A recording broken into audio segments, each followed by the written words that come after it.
Sam Seder, Emma Vigeland, Majority Report. Want to welcome back to the program Krystal Ball, co-host of Krystal, Kyle, and Friends, and of course, Breaking Points. Krystal, it's been, 4 days now, and 3 days. I don't know how you want to measure this, 3 or 4 days. It feels like it's been a month already. First thoughts on the new Trump administration.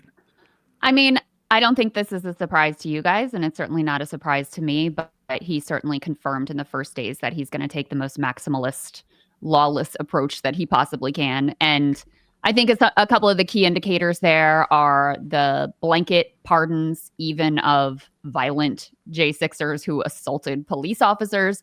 Wildly unpopular. His own vice president was like, of course, violent ones should be in prison. So the fact that he did the blanket pardon with, a few commutations, I think that was an extraordinary marker.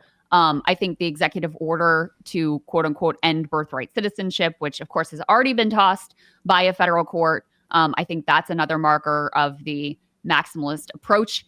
And then the third, you could pick many others besides, but the other one that has been just incredibly distressing and blackpilling to me was 2 days before inauguration, him launching his own shitcoin, making tens of billions of dollars off of his own supporters through just a brazen Ponzi pyramid scheme, and now exploring a digital asset reserve, which just means like using public resources and taxpayer funds to buy his own shitcoin, not to mention pump up the massive net worths of his, giant donors and oligarch friends. So yeah, there are no brakes on this car. Any of the previous minimal resistance that existed, whether from the opposition party, the Democrats, or from within his own party, people like the Jeff Flakes of the world.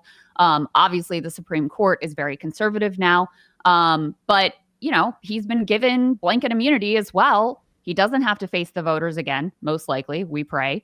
So I don't know what is going to hold him back from doing whatever the hell he wants to do and whatever the hell Elon Musk and all the other Broligarchs want to do as well. Broligarchs is good. I'm going to steal that one. The Broligarchs? Forward. Yeah. I like that too. I don't know who coined that, but it was not me. But I know, it's been floating around. I think it's a pretty good term. Yeah. We had Jacob Silverman on this week to I couldn't. It just was impossible for me to wrap my head around like the whole meme coin thing. Like and I say this as someone who collected baseball cards, who collected coin, like every nerdy coins and all sorts of things that don't necessarily have an intrinsic more valuable than another, but like the meme coin thing is really impressive. You are really just packaging air and branding air, and it's speculation for the sake of speculation, which feels like a way bigger section of our economy than is sustainable. But yeah, go ahead. I was just gonna say, like, I think all of crypto is fake and a scam. But at least with Bitcoin, there was like, oh, it's a new technology and you can use it one thing you can use it for is like evading sanctions. Okay, that's an actual use that we can, wrap our hands around. Money laundering. Okay. Untraceable contracts on people if you want to have someone taken out. There you go. At least it's a real world use, right? Yep. With these, there's not even a pretense. Like, it's just pure, brazen, upward transfer of wealth, extraction, fraud.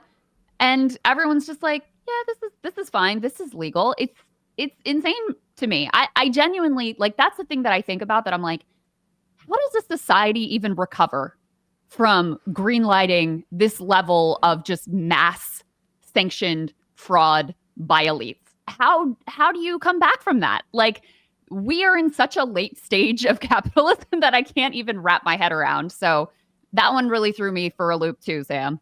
Yeah, and I think the whole project really does seem to be, and I mean this in like sort of the broadest sense. And I don't think we've seen this, not in my lifetime anyways. Everything is geared towards extracting existing value that exists within our society. It is set to extract money from people, whether, maybe in return, some of these people get a sneaker. worth, a fraction of what it was, but it's extracting money that way. It is essentially all of the the attacks on the administrative state is about extracting more from society in the form of more cancers, in the form of more food-borne illnesses, in the form of, worker safety, whatever it is, and it all going to a sort of like increasingly narrow group of corporate benefactors, essentially. Like all of this is just full-on extraction. Even his tariff stuff is really just going to be leveraged for it to get kickbacks. I mean, this is like a full-on, the mafia has moved into the neighborhood and everybody's going to pay some form of protection money. And if the sporting goods shop needs a loan, we'll get a loan, but we're just going to be sucking stuff out of your company until it just dies. It's all a leverage buyout, it feels like. Yeah, no, I think that's exactly right. And, it's the levels of preposterousness, if that's a word, just boggle the mind, because at the same time you have this mass hardcore immigration crackdown, which is allegedly about, protecting people's jobs and making sure American workers are okay. At the same time, you're inviting Sam Altman and all these other AI tech barons to the White House to announce this big theoretical $500 billion Stargate project. Well, these guys now, can they accomplish this goal? I don't know, but they'll come out and tell you their plan is to eliminate all jobs, like to make all human labor useless. That is their plan, to completely transform all of society. Sam talks about rewriting the social contract. He also talks about how, there's a good chance that it's just going to destroy the world, but at least there'll be some good companies in the meantime. I mean, this is their words, not to mention the way that stuff is already being deployed in its current form. Is it, for the greater benefit of humanity? I'm not going to say there aren't any beneficial purposes. I use ChatGPT and now DeepSeek, actually, just like all the rest of them. But one of the primary ways it's been deployed was in the battlefield in Gaza to mass murder civilians.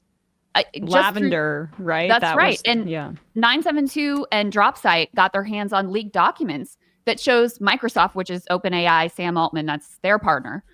Microsoft's biggest AI customer is the Israeli government.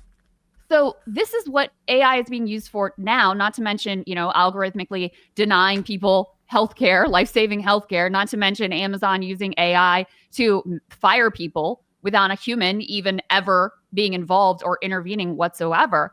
So, of course, we know that this type of tech, when developed and leveraged by the capitalist class, is not going to be developed to benefit humanity.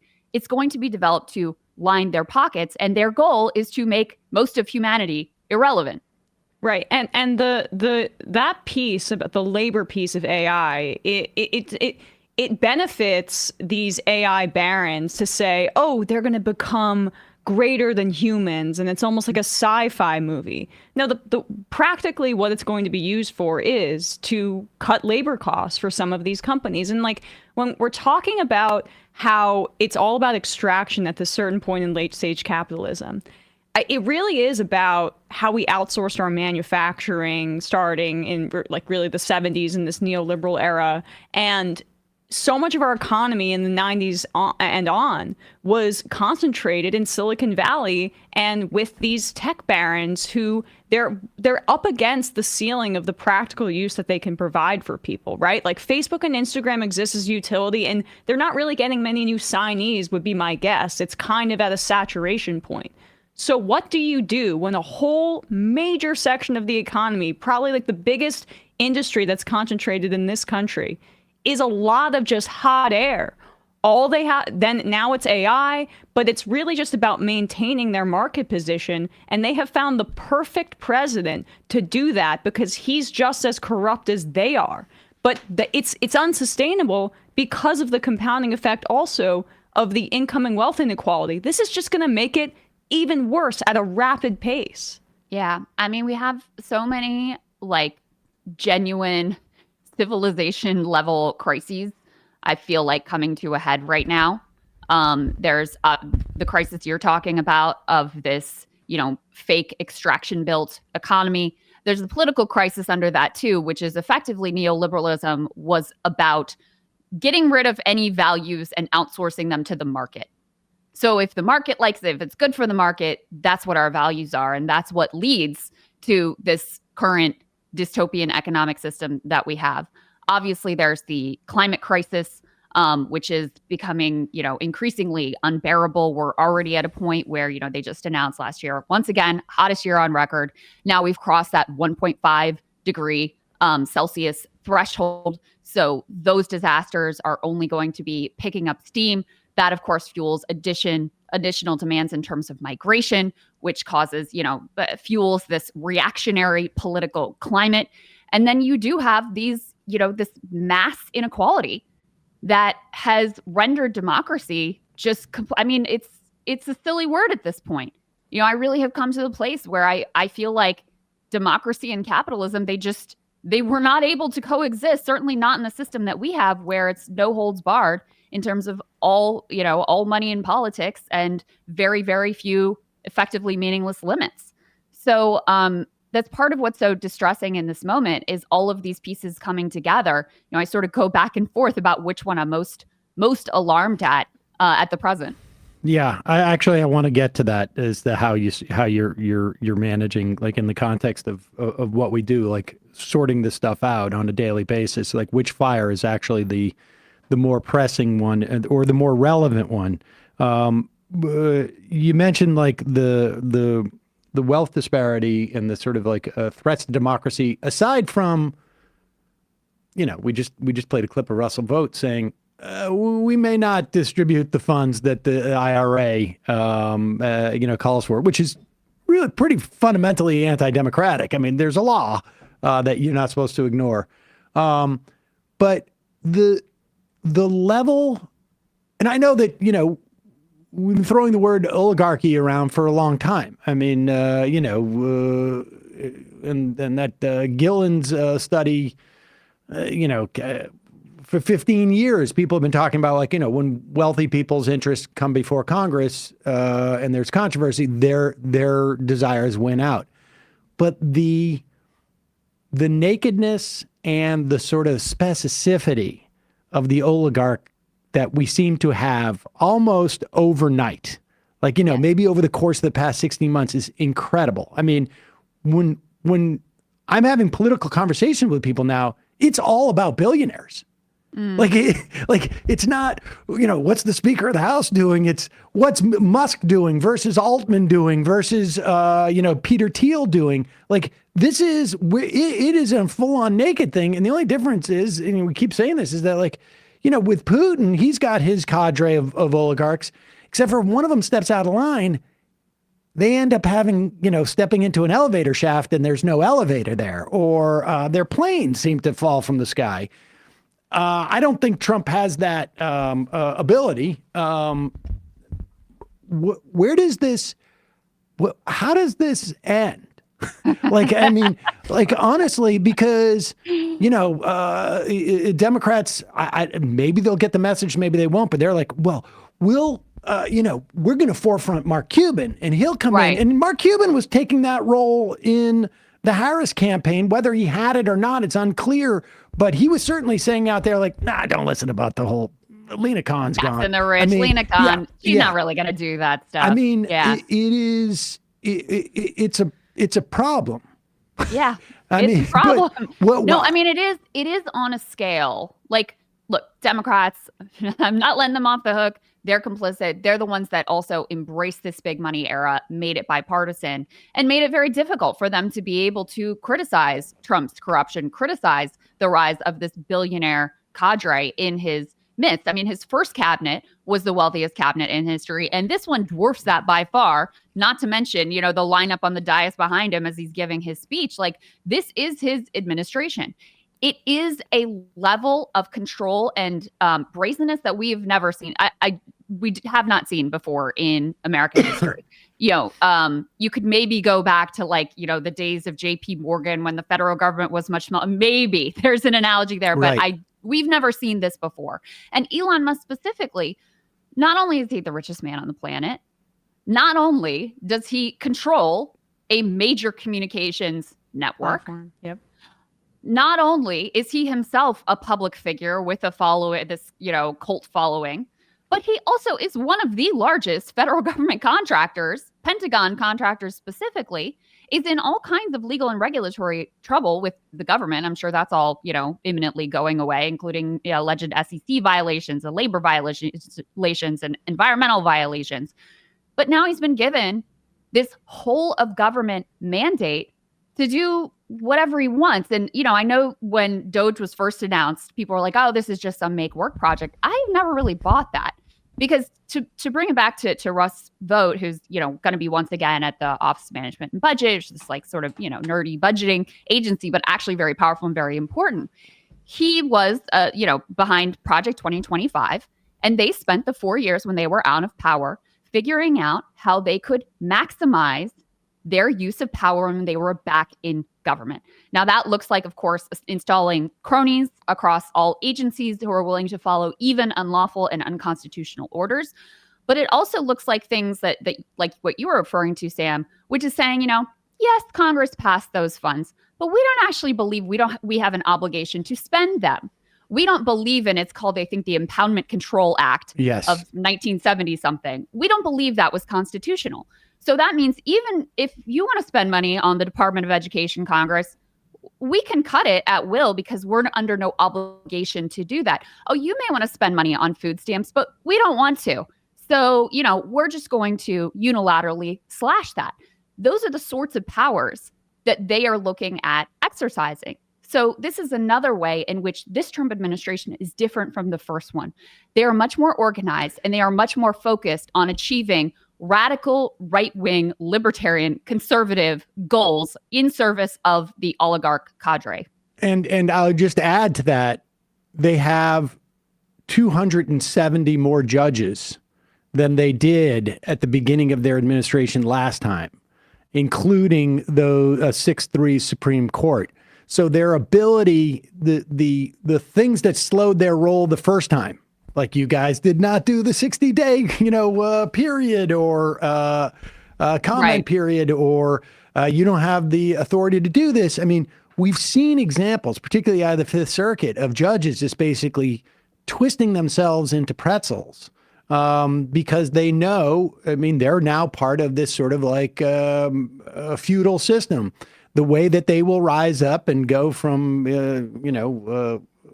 Duke to Prince or whatever it was back in the day is that they will, start pumping out these decisions that will not inhibit the administration. And they're auditioning for Trump. Totally. Yeah.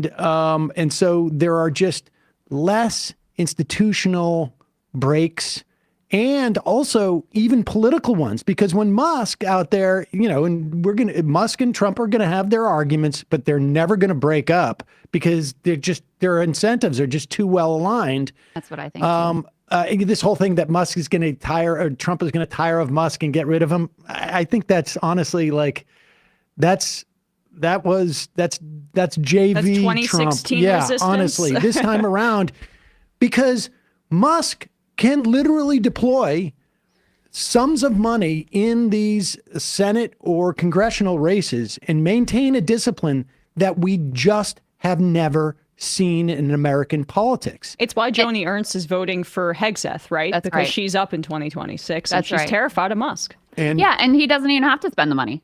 Just the threat of the money just was the threat of it. Right. Very credible. Like But- he literally spent $250 million electing Trump. You think he And won't I think drop that's tens of actually, millions to take I you think out? that's a minimum. I think he Yeah. probably spent more. We just don't know about it. But that's the $250 million that we know of. And there's also, Harris had her like cadre of billionaires and millionaires, but there was a bunch of them. Like there were 3 people who provided Trump with something like $500 million of his billion that was spent. That's pretty concentrated. That's literally like a casual sort of like intimate dinner that you can have with these people. That's exactly right. And That's all Miriam exactly right. Adelson says is like the West Bank. Right.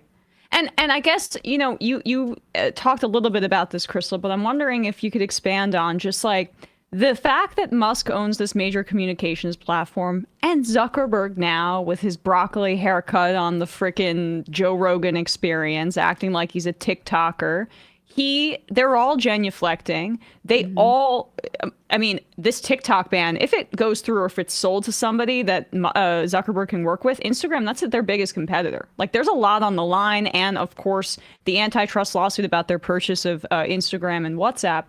But the whole salute thing, it's not the number one story in the end.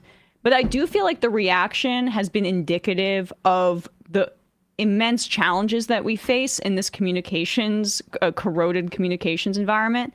This billionaire owns this tech platform, and he scared a lot of outlets out of even talking about the fact that he appeared to allegedly do a Sig Heil at the inauguration.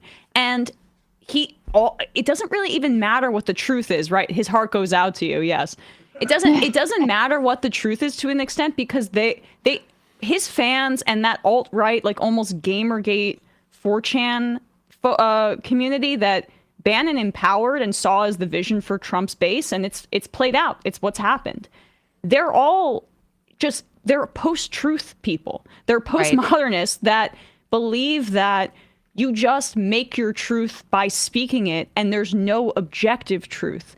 And I feel like because our politics are so captured by big money, because people feel like their voice is not heard democratically, and I include Biden in that, by not, stepping aside for a primary, that made people's voices feel like they weren't heard, and he didn't hear them on Gaza either. I feel like Trump's greatest accomplishment is the nihilism that he's engendered, and the fact that there's no objective truth and people don't know how to use their power in our society anymore, democratically or with their voice, because it's so corroded. And that means that all the old sort of standard values of sorry, the dog is demanding attention. That's okay. All the old standard values of humility or shame or empathy or mercy, in the words of the bishop, who they were so angry dared to preach this very basic Christian message of Christian tolerance. All those virtues are kind of out the window. It's make the strongest survive, and the biggest liar, and the person who's willing to be the most shameless, and just go out there and get yours. I mean, that's the crypto ethos too, right? It's it's just no holds barred. Might makes right. You see this in foreign affairs as well, with what Israel's been able to get away with over the previous year.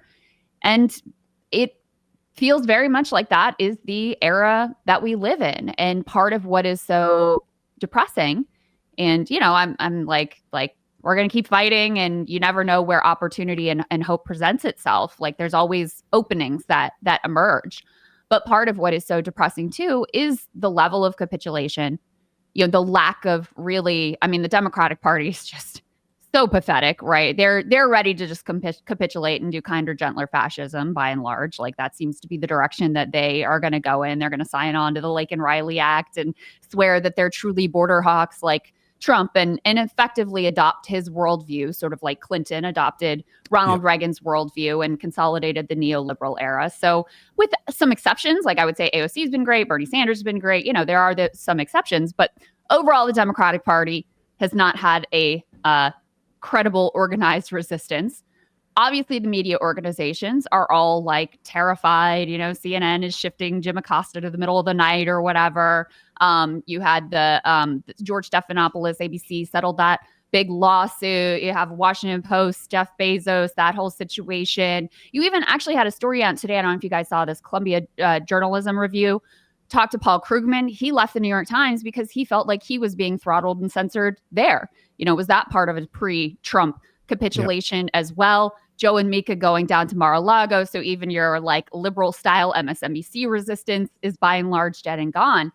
There are so few voices that are out there to really point out what is going on and offer, most importantly, offer an alternative vision, offer a different fork in the road that leads us away from authoritarianism and fascism and constant climate horror and turmoil, that it's difficult to see how we really get it together and really have a sort of forceful resistance against these powers.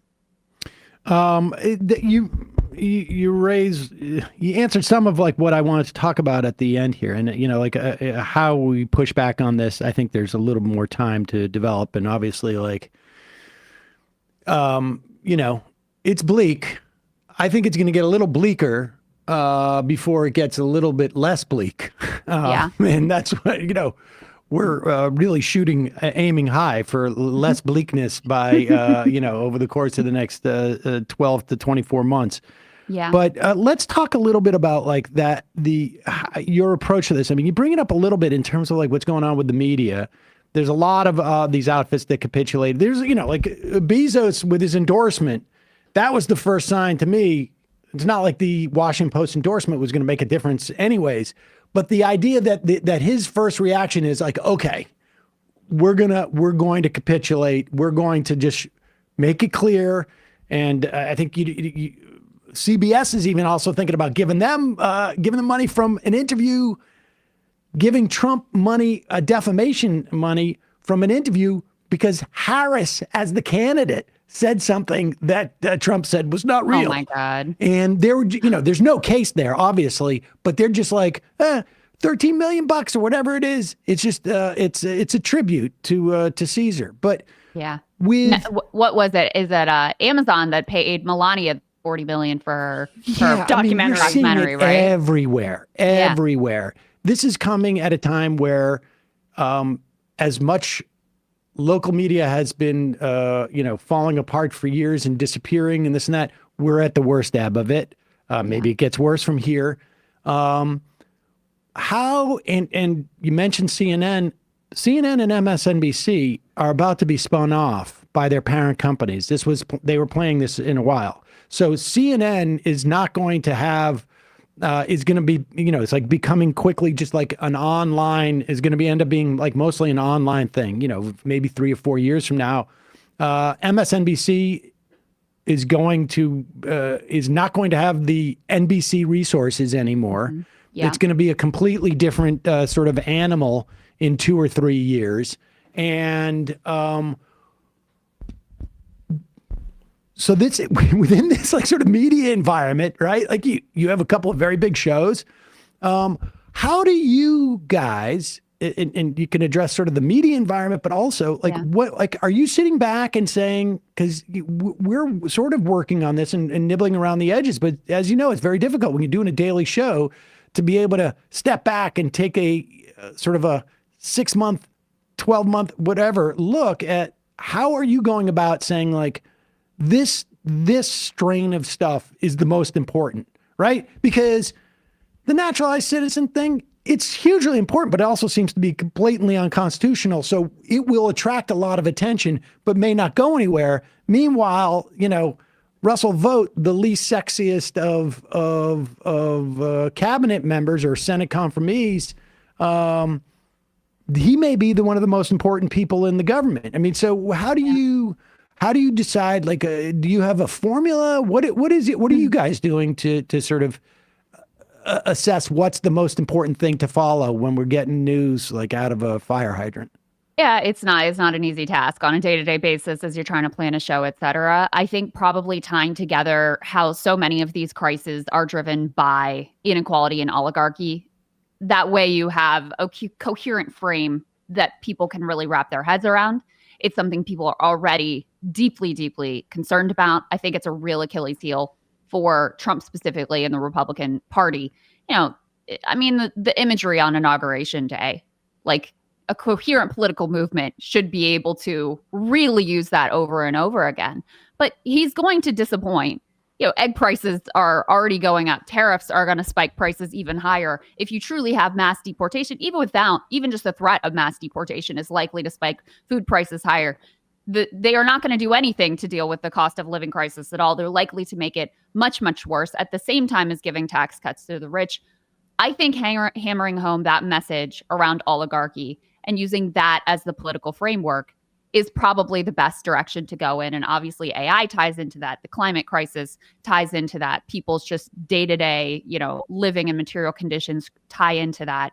So that's how I'm thinking about it. I mean, I'm trying to be a little more vocal and a little bit more, I guess, maybe aggressive in both my social media and how I approach the breaking points and just the way I'm articulating things in general, because I think that fight is required right now and the stakes are incredibly high.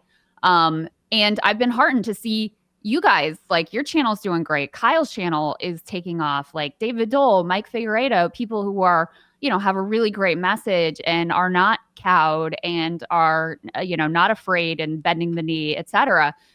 That's been very heartening to me, because I think probably the most important project right now, and this is something I think you guys have long done a great job at, a better one than I have, is taking liberals who are right now disaffected and helping to radicalize them into a true leftist worldview. And there's a lot of liberal disappointment with MSNBC and Washington Post and the Pod Save Bros and the New York Times, and their political leaders have let them down. Like when those base voters were talking about fascism and saw Trump as a fascist threat, they actually meant it. Whereas many of these media figures and outlets were just mouthing the words to garner an audience. And so, even as I am largely quite depressed about the moment that we're in, I do think there is a large opportunity there for channels like yours and, to the extent I have a voice out there as well, to try to articulate this alternative approach to combating fascism, which of course reaches into our own American history with FDR and the New Deal. And obviously of many people now that Bernie Sanders can never run for president again, being like, oh, it turns out that guy had some good ideas, et cetera. But to me, that's the project that kind of gives me life and keeps me going right now in this moment, which is very grim. And I will say one thing just to put out there on a hopeful note, as I know you guys need to wrap up and move on, but Branko Marcetic had a good column in for Jacobin about Trump, yes, he has a lot of power right now, but there are also a lot of weaknesses in the coalition. He did only win by 1.5 points. Like he's coming into office with what for him is a pretty good approval rating, but historically for presidents, including Joe Biden, is quite a low approval rating. He's a lame duck. And so, this could end up being kind of the peak of his cultural and political power. So that's certainly a possibility as well as things play out. One thing I'll be watching is we mentioned that federal court decision on the birthright citizenship. They immediately smack it down. One thing we'll be looking to too is does he adhere to that? Because since he has immunity, even if it went up to the Supreme Court, it's also possible that he says, you in what army? Right. So those are some of the things that I'll be watching out for too, is how far he's willing to push the bounds of the power that he has. I mean, I think going into this, they knew they had 2 years.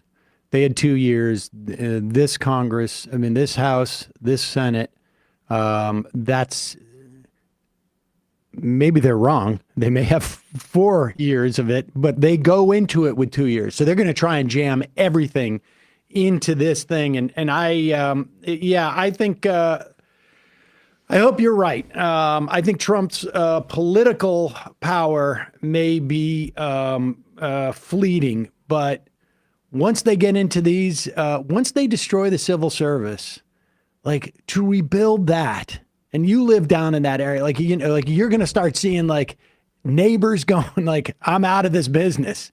I'm no longer working at the EPA as a lawyer anymore. I'm going to,